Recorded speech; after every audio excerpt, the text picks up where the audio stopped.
천주교 대구 대교구의 수장인 조한길 대주교가 대리인을 내세워 개인 소유의 장애인 시설을 설립한 의혹이 일고 있습니다. 한국당 인적 쇄신을 두고 도로 새누리당이라는 말이 나오고 있습니다. 당협위원장 공모를 시작하자 바른미래당으로 갔던 정치인들이 다시 돌아오고 있습니다. 대구 달서구에 만들려고 하는 열병합 발전소 반대 주장에 힘이 실리면서 대구시도 결국 반대하기로 했습니다. 농촌 주민들이 지역 경제를 살리겠다며 사라진 전통시장을 35년 만에 다시 개장해 관심을 모으고 있습니다. 여러분 안녕히 주무셨습니까? 12월 19일 수요일 아침 대구 MBC 뉴스투데이입니다. 우리 지역 오늘도 낮 기온이 크게 오르면서 비교적 포근한 겨울 날씨를 보이겠습니다. 다만 중국에서 스모그가 유입되면서 공기는 종일 탁하겠습니다. 자세한 날씨 김영은 기상캐스터가 전해드립니다. 네, 오늘은 외출하기 전 황사용 마스크를 꼭 착용하셔야겠습니다. 지난 밤부터 중국발 스모그가 우리나라에 영향을 미치면서 오늘 대구 경북 전 지역은 미세먼지 농도가 무척 높게 나타나겠습니다. 구름 사이로 조금씩 파란 하늘이 드러나지만 희뿌연 먼지 안개로 인해 시야는 다소 답답하겠는데요. 건강 관리를 위해서 최대한 야외 활동은 자제하시는 게 좋겠습니다.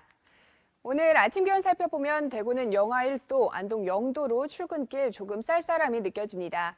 한낮에는 대구 12도, 안동은 10도로 평년 기온을 훌쩍 웃돌면서 비교적 포근한 하루를 보이겠습니다. 다만 대기가 점점 건조해지기 때문에 불씨 관리에는 각별히 신경 쓰시기 바랍니다. 이번 주는 우리 지역 대체로 맑은 날이 이어지겠고요. 계속 예년 기온을 웃돌면서 온화한 날이 계속되겠습니다. 날씨였습니다. 천주교 대구 대교구의 수장인 조한길 대주교가 대리인을 내세워 개인 소유의 장애인 시설을 설립한 의혹이 일고 있습니다.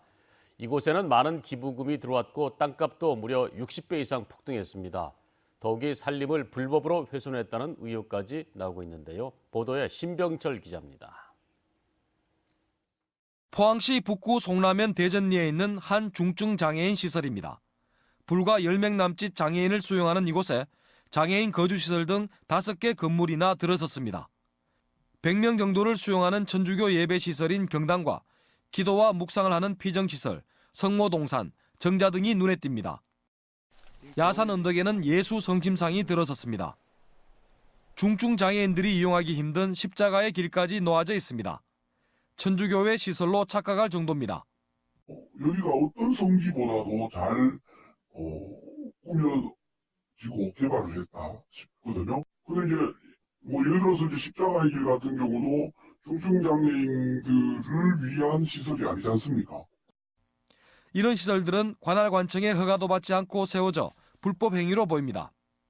이게 시설에도 잘 알아보긴 했는데 네. 또 이게 따로 이제 신고나 허가 나간 거는 없다고 말씀하셨거든요. 그러면 불법으로 했을 가능성이 높네, 그죠? 예, 아마도 네. 더욱이 이 장애인 시설은 대구 대교구장인 조한길 대주교와 깊은 연관이 있습니다. 조 대주교가 시설터를 제공했습니다. 2003년 매일신문 사장이었던 조 대주교는 이 땅을 사서 장애인 시설 원장인 A씨에게 내놓았고 2년 뒤 장애인 시설이 설립됐습니다. 사실 땅은 대주교님께 내놓으신 거고 그거를 짓고 하는 거는 원장님이 지가 관리해 오셨던 거고. 그러니까 처음 도동은 수리 내 돈에 생각하고 나머지는 이제 거의가 기부 받아서 제가 돈 나올 때도 없잖아요. 이곳에서는 조한길 대주교가 집전하는 미사가 자주 열렸습니다. 이 자리에는 교군의 주요 신부들도 참석했습니다. 조한길 대주교가 이 장애인 시설을 설립했다는 언론 보도까지 나왔습니다.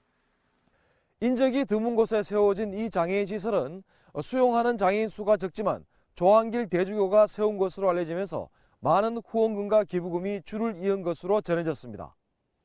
건강 같은 경우는 필요한 거 다 주지. 신자들이 200만 원, 300만 원 하는데 그게 수십 명.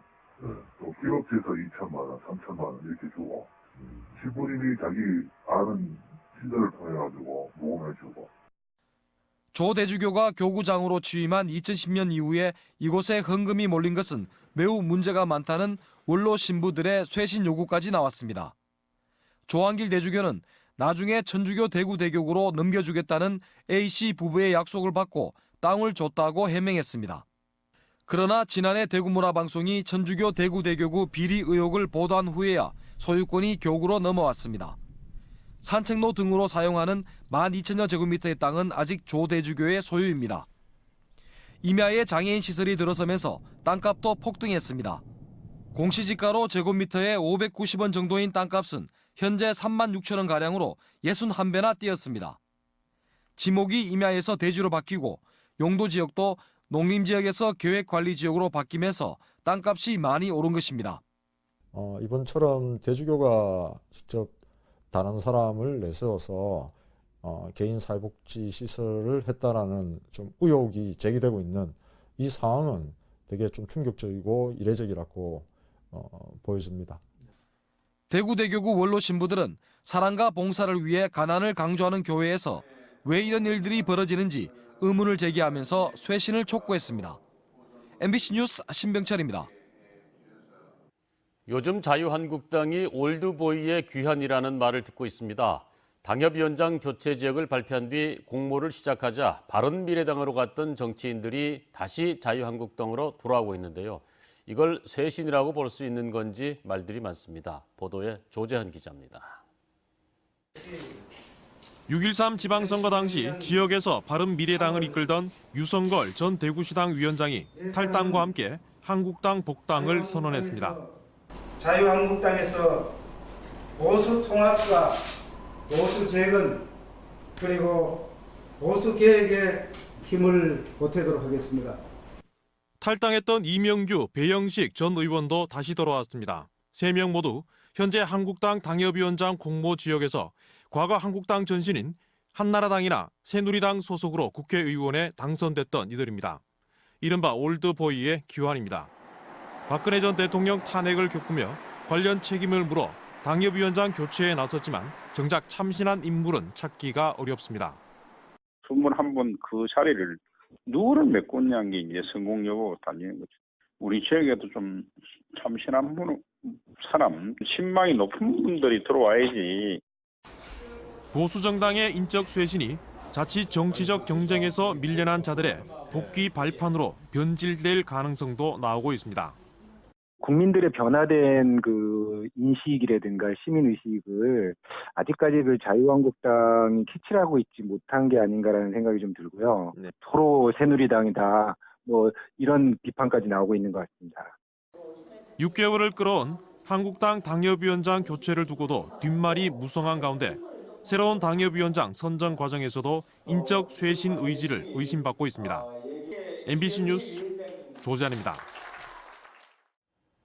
최근 대구의 공기 중에 1급 발암물질이 떠다닌다는 사실 보도해드렸습니다.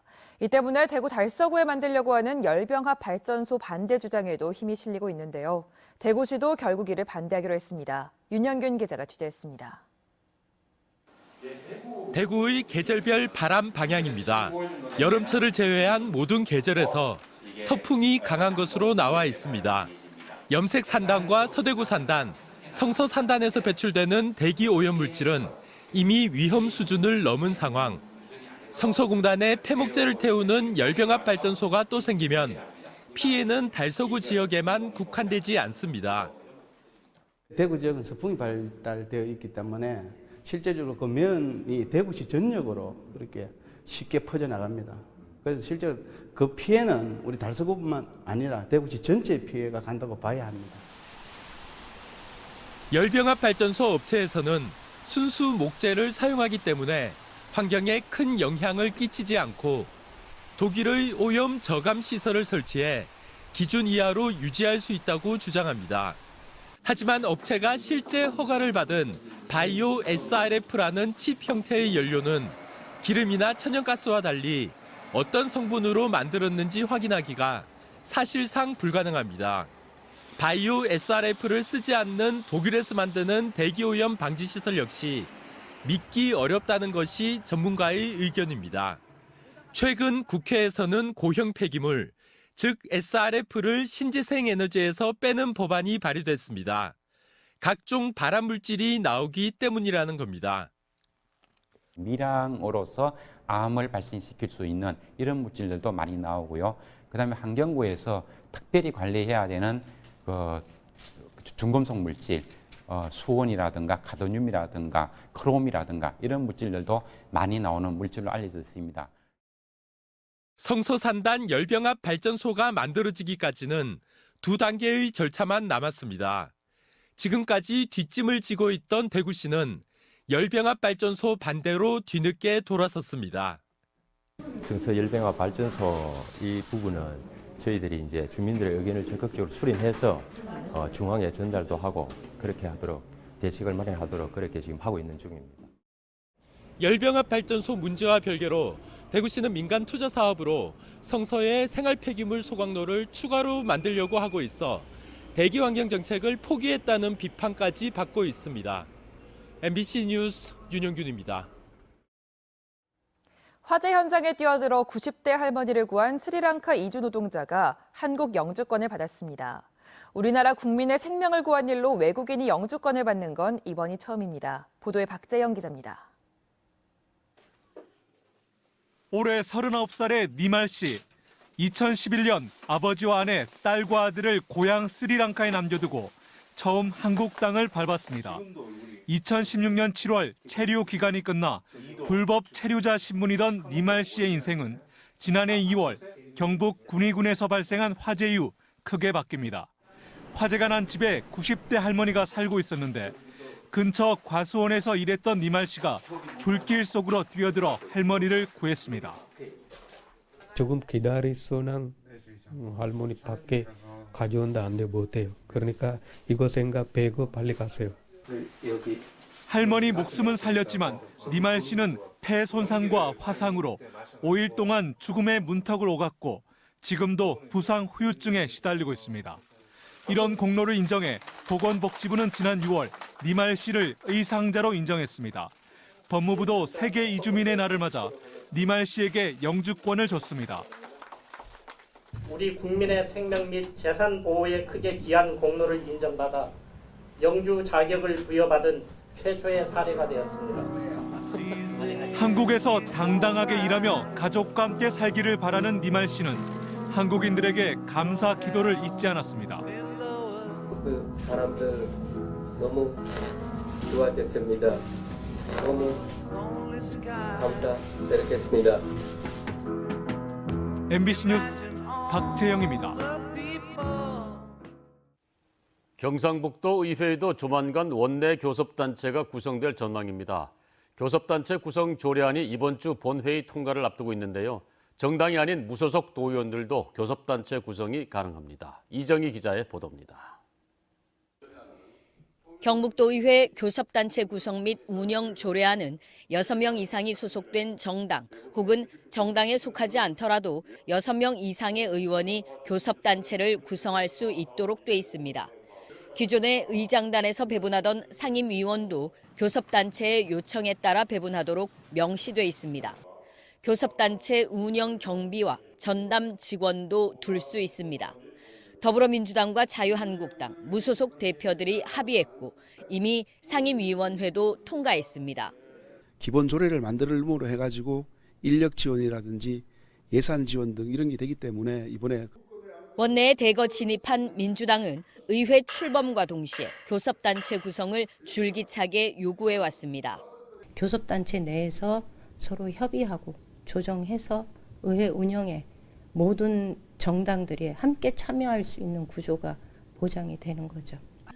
무소속 교섭단체도 구성될 전망입니다. 나름대로 무소속의 색깔이 있어야 되는 부분이 없잖아 있기 때문에 그 부분에 대해서 교섭단체 문제를 한번 심도 있게 논의를 해보려고. 현재 경북도의회는 자유한국당이 42명, 민주당 9명, 무소속 8명, 바른미래당 1명, 3분의 1이 비한국당 의원입니다. 한국당이 도의회를 대표하던 일당 독점 구조가 깨지면서 경북도의회도 교섭단체 구성이 가능해진 겁니다. 교섭단체가 구성되면 논란이 되고 있는 의장단 선출 방식부터 논의될 것으로 보입니다. MBC 뉴스 이정희입니다. 대구시의회는 오늘 제263회 정례회 제4차 본회의를 열어 20개의 안건을 처리하고 폐회합니다. 오늘 처리하는 안건은 의정활동비 지급에 관한 조례안과 4차 산업혁명 촉진에 관한 조례안, 가로수 조성과 관리 조례안과 교복 나눔운동 활성화 조례안 등입니다. 한편 오늘 정례회에서는 대구 달성군 국가물산업 클러스터에 한국물기술인증원 설립을 촉구하는 결의문도 채택될 예정입니다. 교통과 생활 방식이 바뀌면서 농촌 지역 전통시장이 많이 사라졌습니다. 주민들이 지역 경제를 살리겠다며 사라진 전통시장을 35년 만에 다시 개장해 관심을 모으고 있는데요. 봉화 낙동강 첫마을 명호장입니다. 성나기 기자가 다녀왔습니다. 35년 만에 다시 열린 낙동강 첫마을 장터. 다양한 생활용품과 시골 장터 먹거리까지 흥겨움이 넘칩니다. 싼 물건을 고르는 손님과 장군 간의 흥정. 넉넉한 인심과 풍성한 볼거리도 사람들의 발걸음을 멈추게 합니다. 요 가까우니까 요 더 좋지 뭐요. 온갖 거 요 구경도 할 수도 있고 뭐 생선 같은 것도 많고 뭐 싱싱하니까 좋습니다. 뜨거운 국물을 안주 삼아 이야기꽃을 피우던 어르신들은 3, 40년 전 장터의 추억에 잠겨봅니다. 사람 많았어요, 많았어요. 사람 못 다녔어, 많아가지고. 이래 밀려야 되겠다. 그때 당시에는 볼거리 나오는 그런 친구들을 만나가지고 이 장날 아침에 오게 되면 하루 종일 지내다가 놀고 이렇게 돌아갔습니다. 35년 전 인근 봉화는 물론 영주와 안동, 태백, 울진에서까지 장군들이 모여들던 낙동강 첫마을 장터. 교통과 생활 방식이 바뀌면서 인근 봉화장 등에 밀려 세락의 길을 걷다 자취를 감추었습니다. 명호 면 주민들은 지역 농산물 판매 등 지역 경제 활성화를 위해 재래시장을 다시 개장했습니다. 35년 만인데 8일과 18일 등 10일마다 장이 섭니다. 지역 주민들의 농산품을 판매를 함으로써 경제 활성화를 하고 관광객들에게 저희들의 명호를 널리 알림을 하기 위해서 저희들이 명호 재래장터를 개장하게 되었습니다. 옛 추억의 기억으로만 남아있던 낙동강 첫마을 장터가 35년 만에 주민들 삶 속으로 다시 돌아와 흥겨움을 안겨주고 있습니다. MBC 뉴스 성락입니다. 대구 경북지방경찰청은 연말연시를 맞아 음주운전 단속을 강화합니다. 교통사고가 많은 지역이나 유흥가, 주요 교차로와 고속도로, 자동차 전용도로 진출입로와 휴게소 등에서 시간과 장소에 관계없이 음주운전 단속합니다. 경찰은 집중 단속을 위해 경력과 장비를 최대한 동원할 예정입니다.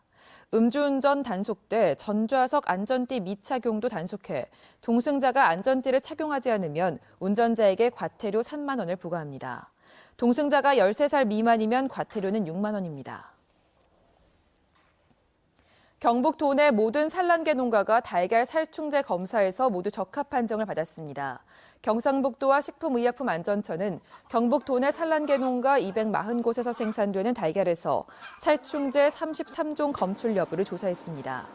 경상북도는 지난해에 있었던 살충제 달걀 사태 재발을 막기 위해 산란계 농장 청소 세척 비용, 축사 내부 시설, 장비 교체 비용 등을 지원해 왔습니다. DGB 금융지주가 국내 금융지주사 가운데 처음으로 한국표준협회에서 부패방지 경영시스템 ISO 37001 인증을 받았다고 밝혔습니다.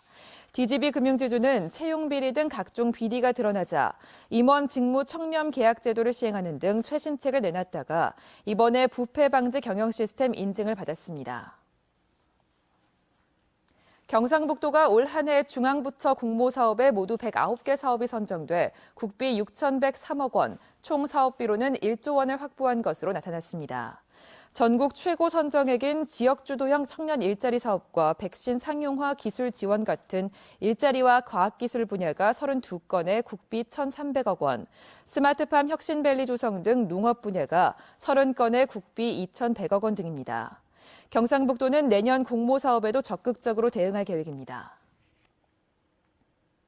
경주와 일본 교토 간 천년고도 백길 연결 사업이 본격적인 궤도에 올랐습니다.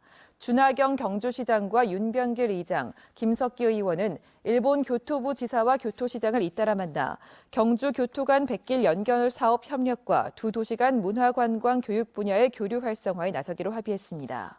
경주와 교토 간 백길 연결 사업은 2020년 영일만항 국제 여객부두 준공에 맞춰 추진되고 있습니다.